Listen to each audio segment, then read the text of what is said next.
Howdy ho there, friends and neighbors. Bobby here today. Hey folks, today we're going to be putting a door lock actuator in this car here.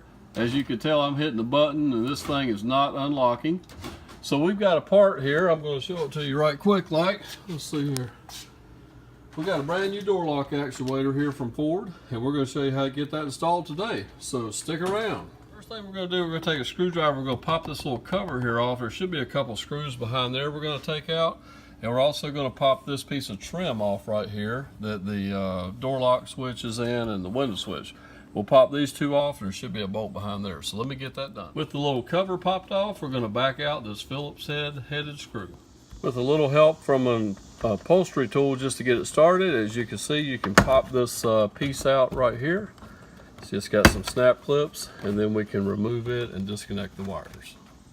Now with that removed, we can take our Phillips head screwdriver right here where this bracket is and back this bolt out, and then we should be able to lift the door up and out of the way.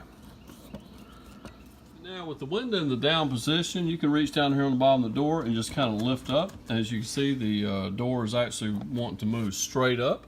So we're going to keep working with that. We should be able to lift it out of the way. Now with the door panel lifted up and out of the way, the reason I was telling you to lift up is you can see these little hooks here. They just, they're made to go in and settle down, and then they actually hold the door panel up against the door.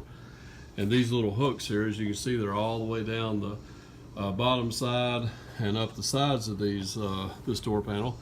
They actually hook into these little holes here, okay? You can see those little holes right there. So it's a pretty simple door panel design. Ford used this on a lot on their cars in the 90s. Next, you want to raise your window back into the up position and then grab your insulating piece of material here and lay it back. And then the door lock actuator is going to be located inside this area right here. Next thing we're going to have to do is remove this rivet right here in the door jamb. So we're going to take a pin punch and drive the nail part of it out. And then we'll take our drill with about a 3/16 drill bit.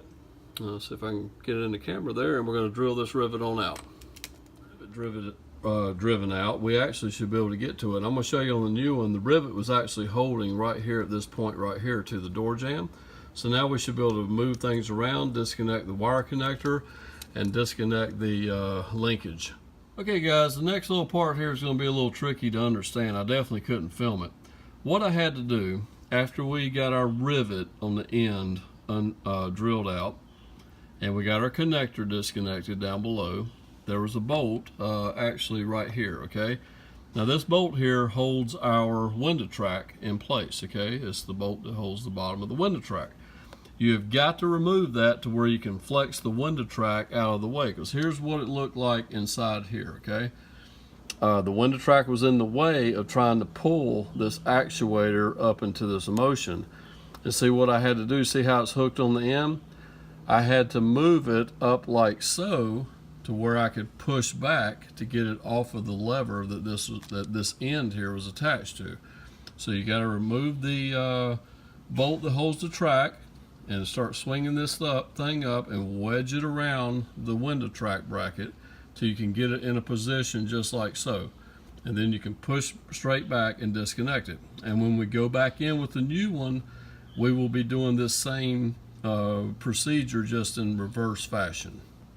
Okay folks, hey, we got this thing in place, and what I did over here, instead of I didn't have any 1/4 inch diameter rivets, but I was able to use a short 1/4 inch bolt and a nut, and I zipped it down with my 3/8 cordless impact. I think that's going to hold our actuator in place very well. And over here, let's take a quick look and check out the functioning of this thing. I'm going to hit the button and we'll watch the rod move back and forth. And it looks like the door lock actuator is working just like a new one now.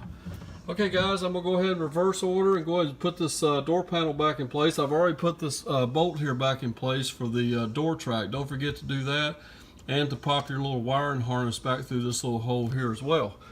So let me get this door panel on and we'll call this job done. Okay, with the door panel back in place, make sure you get your lock rod through your door panel here. And we're going to go ahead and put this screw here back in, and the one down here inside the light fixture, and pop that light fixture cover back on, and pop this bezel back in and we'll be done. All right, friends, hey, this job's done. We got the door panel back on, everything's working good, door lock is actuating. Let's check it one more time. Oh yeah, just like a brand new one. All right, guys, thank you for watching our little video today. Don't forget to like, comment, and subscribe, and we will see you next time. Take care.